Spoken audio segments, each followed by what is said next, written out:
Hello everyone, welcome to officers English. So students, या व्हिडिओमध्ये आपण 9th standard semi English lesson the story of tea यातील passage number 1 बघणार आहोत. So let's get started. Let us begin with the question. Can you name the most widely consume beverage in the world after water? So एका प्रश्नापासून आपण सुरुवात करूया. जगामध्ये पाण्यानंतर सगळ्यात जास्त पिलं जाणारं पेय कुठलं आहे हे तुम्ही गेस करू शकता का? Perhaps many of you have guessed the answer. कदाचित तुमच्यापैकी बऱ्याच जणांना उत्तर सापडलं असणार. The most popular beverage in the world is T.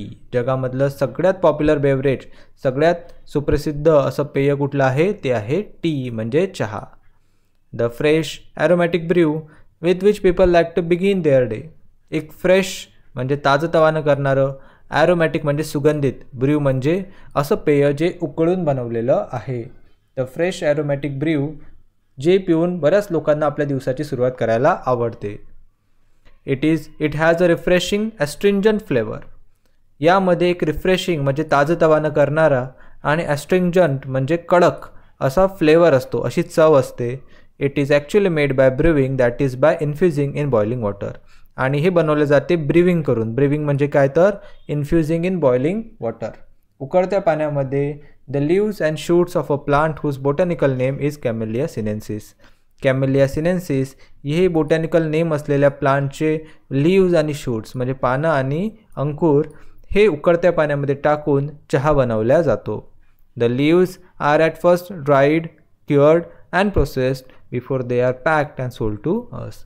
हे पानं सगळ्यात आधी ड्राईड म्हणजे वाळवले जातात, क्युअर्ड म्हणजे त्यांचा चुरा केला जातो, अँड प्रोसेस्ड त्यानंतर त्याच्यावर प्रोसेस केल्या जाते आणि त्यानंतरच पॅक करून ते आपल्याला विकले जातात.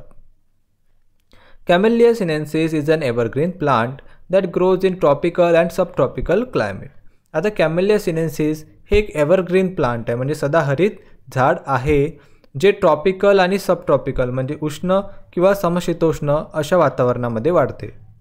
T plants require at least 100 to 125 centimetre of rainfall a year and prefer acidic soil.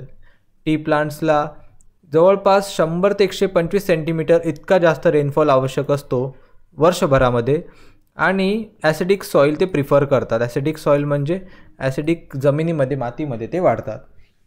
Many of the world's best tea estates are located on the hill slopes at elevation of up to 1500 metres. जगातले बरेचसे असे best tea estates म्हणजे best चहाचे मळे हे located आहेत hill स्लोप्सवर म्हणजे पर्वतांवर at elevation up to 1500 metre. जवळपास 1500 मीटर उंचीवर जगातले सगळ्यात बेस्ट चहाचे मळे आहेत. It is sed that the tea plants grow slowly and acquire a richer flavour at this height. असं म्हणतात की इतक्या हाईटवर जे टी प्लांट्स असतात ते स्लोली ग्रो करतात म्हणजे त्यांची वाढ हळूहळू होते, पण अक्वायर रिचर फ्लेवर, पण त्यांचा जो फ्लेवर आहे तो अतिशय रिच होऊन जातो म्हणजे त्यांची चव खूप जास्त वाढते जर ती इतक्या हाईटवर असतील तर. When the plants mature only the top 1-2 inches of the plant are picked. जेव्हा झाड मॅच्युअर होते म्हणजे तोडण्यालायक त्याचे पानं होतात तेव्हा जवळपास 1-2 इंच पानं वरचे हे पिक्ड म्हणजे खुडल्या जातात. These birds and leaves are called flushes. या बर्ड्स आणि लिव्जला फ्लशेस असं म्हटले जाते. A new flush appear on the plant every 7 to 10 days during the peak growing season. आणि जेव्हा पीक ग्रोईंग सीझन असतो म्हणजे झाड वाढायसाठी एक पोषक वातावरण असते, त्यांचा जो सीझन असतो तेव्हा जवळपास 7 ते 10 दिवसांच्या अंतराने हे पानं जे आहेत ते झाडाचे खुडल्या जातात. त्याला फ्लश असं म्हणतात. Left to grow on its own the tea plants may actually grow into a small tree. जर त्या झाडाला म्हणजे चहाच्या झाडाला त्याचं वाढू दिलं तर एका छोट्या वृक्षापर्यंत, एक छोटं वृक्ष एवढं मोठं ते टी प्लांट होऊ शकते.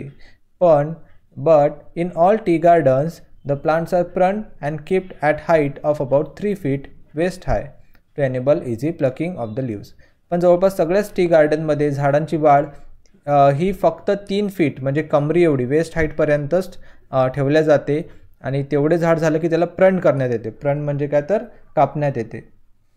To enable easy plucking of the leaves, जेणेकरून पानांना तोडताना आसानी व्हावी, पानं तोडताना इझी जावं म्हणून झाडांची हाईट ही फक्त 3 feet ठेवल्या जाते.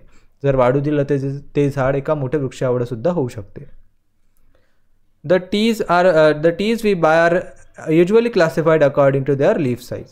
जो चहा आपण विकत घेतो तो युजली त्यांच्या पानांच्या आकारावरून क्लासिफाय म्हणजे वर्गीकृत केला जातो. Accordingly we have Assam type of tea characterised by the largest leaves, China type characterised by the smallest leaves, आणि third is Cambod characterised by leaves of intermediate size. तर आपल्याला पानांच्या आकारावरून 3 प्रकार आपल्याला बघायला मिळतात. पहिला आहे आसाम टी, ज्याचे पानं सगळ्यात लार्जेस्ट असतात, सगळ्यात मोठे असतात. त्यानंतर आपण बघितलं चायना टाईप, ज्याचे पानं हे स्मॉलेस्ट म्हणजे सगळ्यात छोटे असतात. आणि तिसरं आहे कंबोड, ज्याचे पानं हे इंटरमिडिएट साईज म्हणजे मध्यम आकाराचे असतात. We have 3 very distinct and different tea growing regions in India. आपल्या देशामध्ये सुद्धा 3 निरनिराळे आणि अतिशय वैशिष्ट्यपूर्ण असे चहा ग्रो करणारे रिजन्स म्हणजे प्रदेश आहेत. Each of this region is famous for its special type of tea it produces. प्रत्येकच रिजन, प्रत्येकच प्रदेश हा ते उगवत असलेल्या स्पेशल फेमस टाईपसाठी स्पेशल टी टाईप ऑफ टीसाठी फेमस आहेत. Which are unique in taste, aroma, strength आणि फ्लेवर. आणि प्रत्येकच ठिकाणचा चहा हा टेस्टमध्ये युनिक आहे. टेस्ट म्हणजे चव, अरोमा म्हणजे सुगंध, स्ट्रेंथ म्हणजे कडकपणा आणि फ्लेवर म्हणजे चव. या बाबतीत प्रत्येकच ठिकाणचा चहा हा युनिक आहे. तर 3 रिजन्स आर, मग ते 3 रिजन्स आहेत. Darjeeling in north east India म्हणजे नॉर्थ ईस्ट इंडियामधील Darjeeling, Assam in far north east India, far north east इंडियामधील Assam, and Nilgiris in south India आणि साऊथ इंडियामधील निलगिरी पर्वत. अशा प्रकारे या 3 प्रदेशांमध्ये चहाची शेती केल्या जाते. मित्रांनो, हा होता पहिला passage of 9th standard English lesson the story of T. I hope सर्वांना खूप चांगल्या प्रकारे समजलं असणार. समजलं असल्यास नक्की व्हिडिओला लाईक करा, मित्रांबरोबर शेअर करा. नवीन असाल तर सबस्क्राईब करायला विसरू नका. I will see you in another video.